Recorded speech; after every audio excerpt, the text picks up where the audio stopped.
तो जी आपका जर्नलिज्म में करियर जो पूरा सफ़र है लगभग 35 वर्षों का अब तक का रहा है और यूं ही आपको आपके ऑडियंस का और सभी का आशीर्वाद मिलता चाहिए। 35 कब 70 हो कब आगे हो वही आशीर्वाद हम चाहते हैं कि दर्शकों का भी आपको मिलते जाए। लेकिन इन 35 वर्षों के सफ़र में आपने कितने अलग अलग मौसम देखे। अगर एक काव्य भाषा में कहूँ तो आपने 35 बसंत देखे।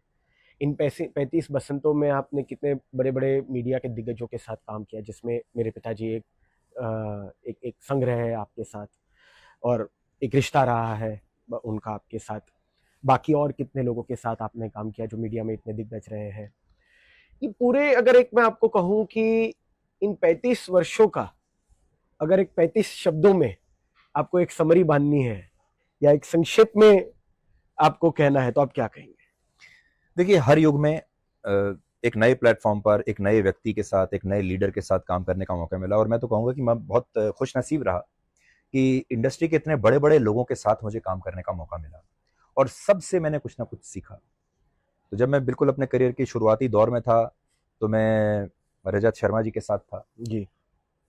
एक जर्नलिस्ट को और एक एंकर को कितनी मेहनत करनी चाहिए और कैसे अपने शो में डूब जाना चाहिए, ये मैंने उनसे सीखा। वो हमारे ऑफिस में सबसे पहले आते थे सुबह। मतलब आप समझिए कि इतनी सुबह आते थे कि शायद ऑफिस वही खोलते थे आके, इतनी सुबह सुबह आ जाते थे। और मैं देखता था कि उस समय लगभग 20 अखबार उनकी टेबल पर, ऐसे इतने अखबारों का इतना एक जो है वो स्टैक वो रखा रहता था टेबल पर। हम तो उनसे बहुत छोटे थे, तब उनसे सीखते थे, जूनियर थे। वो एक अखबार पढ़ते थे पूरा, उसके बाद उसको इधर फेंकते थे, फिर दूसरा पढ़ते थे, उसको धीरे धीरे वो सारे अखबार एक एक करके नीचे आ जाते थे। इसका मतलब उन्होंने सारे अखबार पढ़ लिए और हम दूर से उनको देखा करते थे और मुझे लगता था कि देखिए, ये जो व्यक्ति है ये सुबह से कितनी मेहनत कर रहा है, जबकि उसको मेहनत करने की इतनी आवश्यकता नहीं है। वो अपनी टीम को भी बोल देगा कि मुझे बताओ आज अखबारों में क्या छपा है, तो पूरी लिस्ट बन के आ जाएगी। लेकिन वो जब एडिटोरियल मीटिंग में आते थे तो खुद बहुत तैयार होके आते थे, तैयारी के साथ। तो ये मैंने उनसे सीखा। उसके बाद मैंने सुभाष जी के साथ काम किया, सुभाष चंद्रा के साथ लंबा समय काम करने का मौका मिला। एक विजनरी क्या होता है, क्या एक ऐसा व्यक्ति जिसको पता है कि अगले 5 साल के बाद क्या बदलाव आएंगे और कैसे उसकी तैयारी आज से ही कर लें। और कुछ नया करने के लिए अगर कुछ रिस्क लेने की भी आवश्यकता है तो वो रिस्क लेने के लिए तैयार है। वो कॉन्फिडेंस मैंने उनके साथ जब काम किया तो मैंने ये सीखा। अपने करियर में आज मैं जहां हूं उसका एक बहुत बड़ा श्रेय आपके पिताजी को जाता है, मार्कंड अधिकारी जी को, क्योंकि मेरी मैनेजमेंट स्किल्स पर सबसे पहला भरोसा उन्होंने दिखाया था। और मुझे अभी भी याद है जब उन्होंने मुझे हायर किया और मैं उनके साथ काम करने के लिए आया तो उन्होंने मुझे कहा कि अभी आप एडिटर रहेंगे, सीईओ नहीं बनेंगे, और मैं आपको पहले टेस्ट करूंगा। और मुझे अभी भी याद है वो मुझे, हमें और हमारी कोर टीम को एक रिजॉर्ट पे ले गए और हम शायद 3-4 दिन वहां पर थे। और वहां पर उन्होंने मुझे कहा कि सुधीर, इस चैनल के भविष्य के बारे में आपका क्या विजन है, मुझे आप प्रेजेंट करके दिखाओ, क्या करोगे, मुझे एक प्रेजेंटेशन दो। और जब मैंने उनको वो प्रेजेंटेशन दी, और वो प्रेजेंटेशन इस तरीके से लेते थे कि 2 घंटे में नहीं, 3 दिन तक उस पर डिस्कशन चला। और वो पूरा डिस्कशन होने के बाद जब मैं वापस आया तो उन्होंने कहा कि मैं तुम्हें इस कंपनी का सीईओ बनाऊंगा। उससे पहले मैं सोचता था कि मैं सिर्फ एडिटोरियल काम कर सकता हूँ, बट एक सीईओ क्या होता है, चैनल कैसे चलता है, उसका मैनेजमेंट कैसे चलता है, उसका प्रॉफिट एंड लॉस स्टेटमेंट कैसे बनता है, उसका बैलेंस शीट क्या होती है, सिर्फ खबरें करना नहीं है, आपको तनख्वाहें भी तो देनी है, वो कैसे होगा। तो मुझे लगता है कि एक पत्रकार के तौर पर मैं सिर्फ ये सोचता था कि कंटेंट कैसा होना चाहिए और क्या न्यूज होनी चाहिए, पर मैंने ये तो कभी सोचा नहीं थी कि हमारे साथ जो 500 लोग हैं इनकी सैलरी कैसे आएगी, पैसे कैसे आएंगे, चैनल का विस्तार कैसे होगा। तो वो सब चीजें मैंने उनके साथ सीखी। और एक नए व्यक्ति को, एक नए टैलेंट को लाके उसको पॉलिश करना, उसको मांझना, उसका हैंड होल्ड करना, तो मुझे ऐसा लगता है कि उन्होंने एक गुरु की तरह मुझे पॉलिश किया। उनके साथ हर मेरे जो सेशन होते थे, बैठने का मौका मिलता था, हर बार वो मुझे कुछ नया सिखाते थे। जी। शुरू में मैं बहुत शेकी था क्योंकि मैं मैनेजमेंट नहीं जानता था, लेकिन उनके बाद फिर मुझे वो एक मौका मिला। इतने बड़े बड़े चैनल्स में काम किया, उसके बाद मैं इंडिया टुडे में आया। इंडिया टुडे में अरुण पुरी, कलीपुरी के साथ काम करने का मौका मिला। जी। इतना बड़ा शिप, इतना पुराना शिप, और अगर आप मार्केट लीडर हैं तो कैसे उस शिप को आप नेविगेट कर रहे हैं, जी इतनी बड़ी लंबी चौड़ी सुपरस्टार्स की टीम को, जी ये मैंने उनसे सीखा। जी। तो सब लोगों से सीखा, और जो उसमें से बेस्ट मैं निकाल सकता था उसको मैंने अपने अंदर ढालने की कोशिश की, सो दैट मैं उन सब का एक बेस्ट रूप बन के बाहर निकलूं। और वो आप निकले। अब देखते हैं। अब मेरे आखिरी सवाल की ओर, जैसे सुधीर जी आप जानते हैं कि आज तकरीबन मैं आपको खुद 20 साल से ज्यादा समय हो गया तो है जब कि मैं आप मुझे मार्कंड भाई जानते के साथ काम करता था तो आप छोटे से थे तब। हो। बिल्कुल और बिल्कुल। और आपको हम अभी तो मैं कैलाश जी कह के आपसे बात करता हूँ क्योंकि प्रोटोकॉल है, लेकिन तब हम आपको चिकी कह के बात करते थे क्योंकि जी आपका घर का नाम चिकी है। जी जी। तो जैसे बहुत सारी चीजें मैंने आपसे सीखी है, जैसे आपकी पंक्चुअलिटी, जैसे आपका काम के प्रति का डेडिकेशन, एंड कोई भी चीज को आप अगर आप ठान लेते हैं, मैंने जो आपसे सीखा है, तो आप उसे पा कर रहते हैं। वो जो उसके लिए जो एक डेडिकेशन चाहिए या जो एक दृढ़ निश्चय चाहिए, वो आप में है। सुधीर जी, जैसे मैं आपको मेरा आखिरी प्रश्न पूछ रहा था कि आज 20 साल से अधिक हो गया कि मैं आपको जानता हूँ, और आज मैं 35 साल का हूँ, तो 15 साल की उम्र से मैं आपको जानता हूँ। चाहे वो घर पे हमारे न्यूमरस डिस्कशंस रहे हो, मीडिया के बारे में, पॉलिटिक्स के बारे में, या घर से बाहर रहे हो, मैंने आपसे काफ़ी चीज़ें सीखी है। जैसे आपका दृढ़ संकल्प, अगर आप एक किसी एक चीज़ को पाने के लिए अगर आप ठान लेते हैं, जो मैंने आपसे सीखा है, तो आप उसे वो पाकर ही रहते हैं। उसके लिए आप चाहे जितनी मेहनत हो सके वो करते हैं। तो ये चीज़ मैंने आपसे इम्बाइब की है। वैसे ही आपके करोड़ों फॉलोअर्स हैं, जैसे मैंने कहा था कि आपके जो ट्विटर और सोशल मीडिया की फॉलोइंग है, that is more than double of most of the countries population. यहाँ पर दुनिया में जितने देशों की जनसंख्या नहीं है, उससे ज़्यादा आपकी सोशल मीडिया की फॉलोइंग है। उसमें कितने सारे कंटेंट क्रिएटर्स हैं, उनके लिए आप क्या संदेश देना चाहते हैं? जैसे आप एक अभी नए किरदार में, आपने हमें बताया नहीं है एक्यूरेसी के साथ कि किस किरदार में और कैसे आएंगे, बट आप उन सभी कंटेंट क्रिएटर्स को क्या संदेश देना चाहेंगे, या आगे हम सुधीर चौधरी जी से क्या एक्सपेक्ट कर सकते हैं? देखिए, जो हमारे देश के जो युवा हैं, जो कंटेंट क्रिएट कर रहे हैं अलग अलग प्लेटफॉर्म्स पर, एक तो मैं उनसे ये कहना चाहता हूँ कि ये एक सीरियस बिजनेस है और इसमें अनुशासन की बहुत आवश्यकता है। जैसे किसी भी प्रोफेशन में अनुशासन चाहिए होता है। एक खिलाड़ी के लिए अगर आप हैं तो खिलाड़ी को कितना अनुशासन चाहिए होता है। रोज सुबह उठ के वो प्रैक्टिस करता है, शाम को प्रैक्टिस करता है। एक कलाकार के लिए भी अनुशासन की बहुत आवश्यकता होती है। अगर आप राजनीति में हो उसमें भी अनुशासन की आपको आवश्यकता होती है। तो अनुशासन कभी नहीं छोड़ना चाहिए। दूसरा ये कि लगातार अपने आप को अपग्रेड करते रहना चाहिए। हर साल आपको अपने आप को अपग्रेड करना होगा। नए चुनौतियों के लिए, नए फॉर्मेट्स के लिए अपने आप को तैयार रखना होगा। और लास्ट ये है कि आपका कर्तव्य बोध, आप जो भी कर रहे हैं ये क्यों कर रहे हैं? क्या सिर्फ व्यूज के लिए कर रहे हैं या पैसे के लिए कर रहे हैं? मान लीजिए व्यूज अगर आ गए फिर उसका क्या करेंगे? पैसे आ गए तो फिर उसका क्या करेंगे? मैं कैलाश, मैं अपनी जिस स्थिति में हूं इस समय, मेरा अपने आप को लेके मेरा भाव ये है कि मैं आज जहां भी, जो आपने अच्छी अच्छी बातें मेरे बारे में कही, मैं कई बार बड़ा इमोशनल होता हूं कि मैं कभी सोच भी नहीं सकता था कि मैं यहाँ आऊंगा।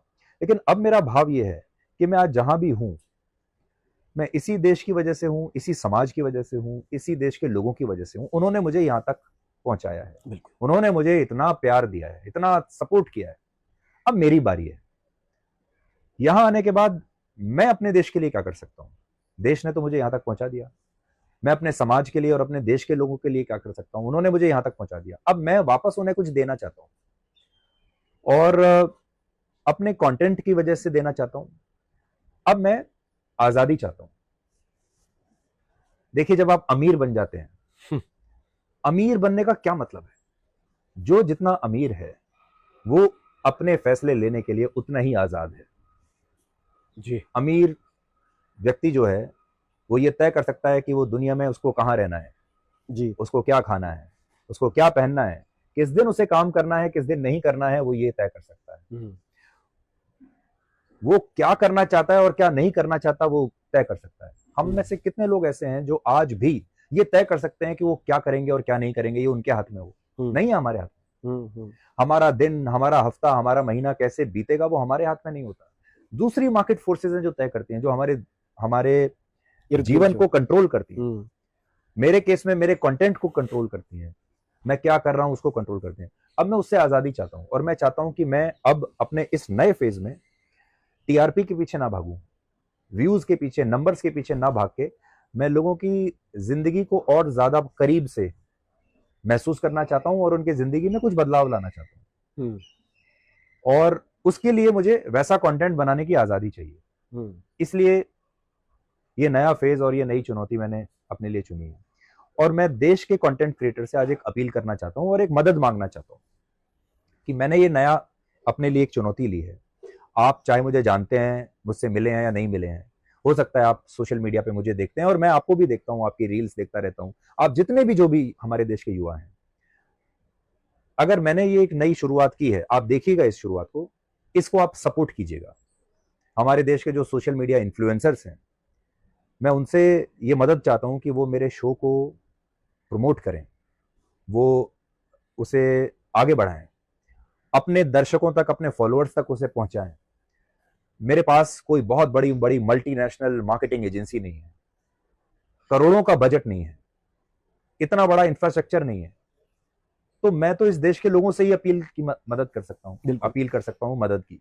तो आप मेरी मदद कीजिए। और मुझे ऐसा लगता है कि ये जो ऑर्गेनिक व्यूअरशिप होगी और हमारी ऑर्गेनिक नेटवर्किंग होगी आपस में, ये एक नया इतिहास रचेगी। बिल्कुल सुधीर जी, जो आपने दर्शकों से अपील की है, कंटेंट क्रिएटर्स के और आपके करोड़ों चाहने वालों से, आई एम श्योर, मुझे पूरा विश्वास है कि वो पूर्ण रूप से पूरी होगी। ये मेरा मानना ही नहीं बल्कि विश्वास है कि वो आपके नए जर्नी में भी आपके साथ रहेंगे और जो आपने उनसे रिक्वेस्ट की है वो पूरा करेंगे और आपके साथ आपकी नई मुहिम में भी जुड़ेंगे। और हम भी सब बेसब्री से इंतज़ार कर रहे हैं कि सुधीर जी अब क्या नए रूप में हमारे समक्ष आते हैं। और जैसे पिछले 35 सालों से इन्होंने एक सरलता से अपनी ऑडियंस को, देश के करोड़ों दर्शकों को समाचार के माध्यम से हमें चीज़ों से अवगत कराया है, वैसे भी वो भविष्य में कराए। और हम उन्हें गवर्नेंस नाउ की ओर से खूब खूब बधाइयाँ देते हैं। और मैंने एक चीज़ देखी है सुधीर जी, इस पूरे पॉडकास्ट में आप ये बड़ा दिलचस्प पोस्ट कार्ड अपने साथ लेकर आए हैं। जी। क्या जाने से पहले आप अपने हमारे दर्शकों को कुछ इसके बारे में बताना चाहेंगे? जी, तो कैलाश, जो आपने कहा, असल में मैं आज भी एक ऐसा व्यक्ति हूं जो अभी भी पुराने जमाने में ही जीता है। तो आप कह सकते हैं, देखिए ये एक छोटा मेरा नोट्स बनाने की छोटी सी एक नोटबुक है जिसमें मैं नोट्स बनाता हूँ। और इसमें भी जो ऊपर कवर है वो एक पोस्ट कार्ड के जैसा है। तो पोस्ट कार्ड जैसा आप जानते हैं बंद हो चुका है, बट मैं अभी उसी पोस्ट कार्ड के जमाने में जीना चाहता हूँ। इसी प्रकार से जैसे मैंने आपको, जब हम दूरदर्शन की बात कर रहे थे कि क्यों दूरदर्शन का रिवाइवल जरूरी है, मेरी आप घड़ी देखिए, मैं वैसे कोई भी महंगी घड़ी भी पहन सकता हूँ, लेकिन अभी भी मैंने एक HMT की घड़ी पहनी हुई है जी। और HMT की घड़ी से मुझे इसलिए लगाव है क्योंकि जब मैं बड़ा हो रहा था और जब मैं कॉलेज में था तो मेरे फादर ने मुझे HMT की एक घड़ी गिफ्ट की थी और मैं अभी भी उसी युग में हूं। और मैं सोचता हूं कि आज इतना कंपटीशन हो गया है, लेकिन क्या हमारी HMT की घड़ी उनके साथ compete नहीं कर सकती? क्या हम अभी भी उसी जमाने में रहते हुए भी, यानी वैल्यूज और सिद्धांत आप इस युग से लीजिए जी, लेकिन AI के लिए भी आप तैयार रहिए। तो आजकल मेरा एक ब्रेक चल रहा है जी, और मैंने अभी फ्राइडे को मेरा आखिरी शो था और मंडे को मैंने अपने दर्शकों के लिए एक वीडियो बनाया और ये पर्सनल अनुभव आपके साथ शेयर करना चाहता हूँ। इतने वर्षों के बाद, दशकों के बाद, एक ऐसा सोमवार था जो वर्किंग डे था और मैं घर पर था और रात में 9 बजे एक बड़ा खालीपन सा महसूस हो रहा था कि ऐसा कभी हुआ ही नहीं कि सोमवार है और रात में मैं 9 बजे घर पर हूँ। तो मुझे खुद एक बहुत खालीपन सा महसूस हो रहा है। तो आजकल मैं इस ब्रेक में नया सोचता हूँ। मैंने स्क्वॉश खेलना शुरू किया है। पहले मैं खेलता था, फिर बीच में टाइम नहीं मिलता था तो बीच में छूट गया। अब दोबारा मैंने स्क्वॉश खेलना शुरू किया है जी। और स्क्वॉश खेलते खेलते जी मैं अपना दिमाग चलाने की कोशिश करता हूँ कि आगे कैसे करना है जी। तो खेल का मैदान भी एक स्ट्रेटेजी बनाने के लिए एक बहुत अच्छी जगह होता है कि आप वहां पर पसीना बहाइए और जितना बॉल को आप जोर से हिट करेंगे, असल जीवन में भी और स्क्वॉश में भी, उतना ही आपको और ज्यादा अच्छे नतीजे आपको मिलेंगे।